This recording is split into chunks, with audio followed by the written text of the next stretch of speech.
Chers auditeurs, auditrices, vous allez écouter la méditation du jour.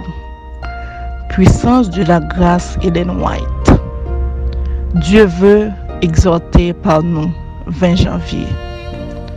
Nous faisons donc les fonctions d'ambassadeurs pour Christ, comme si Dieu exhortait par nous. Nous vous en supplions au nom du Christ, soyez réconciliés avec Dieu. 2 Corinthiens 5, verset 20. Depuis son ascension, le Christ en tant que chef suprême de l'Église a poursuivi son œuvre dans le monde par le moyen de messagers qui parlent de sa part aux humains et leur accordent le secours de leur ministre.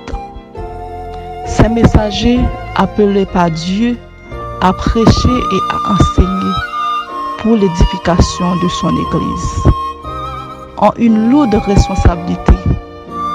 Ambassadeurs du Christ qui leur donne la puissance et la sagesse nécessaires à l'accomplissement de leurs tâches qui doivent presser des hommes de réconcilier avec Dieu.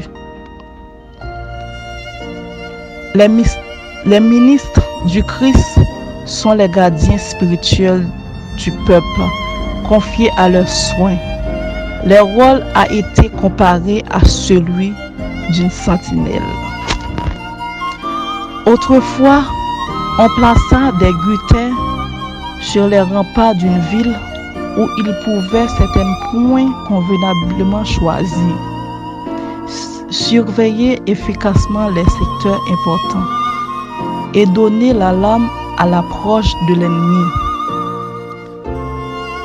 De leur vigilance dépendait la sécurité de la ville. Ézéchiel 33, verset 7.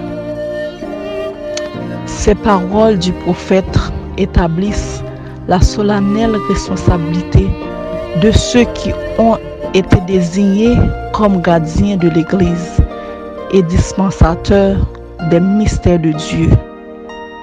Ils ont le privilège de vivre si près de Dieu et d'être si sensibles à l'influence de son esprit que le Seigneur peut agir par leur intermédiaire et ramener dans la bonne voie les âmes en péril. Le cœur d'un vrai serviteur de Dieu déborde de l'intense désir de sauver des âmes. Il veille sur les âmes comme devant en rendre compte, les yeux fixés sur la croix du Calvaire. Il y contemplant le Sauveur, il se repose sur sa grâce, convaincu qu'il demeurera avec lui jusqu'à la fin et sera son bouclier, sa force, son secours dans son œuvre pour Dieu. Il s'efforce de gagner des âmes à Jésus par des exhortations et des appels joints à l'assurance de l'amour de Dieu. Et dans le ciel, il sera parmi les appelés, les élus et les fidèles.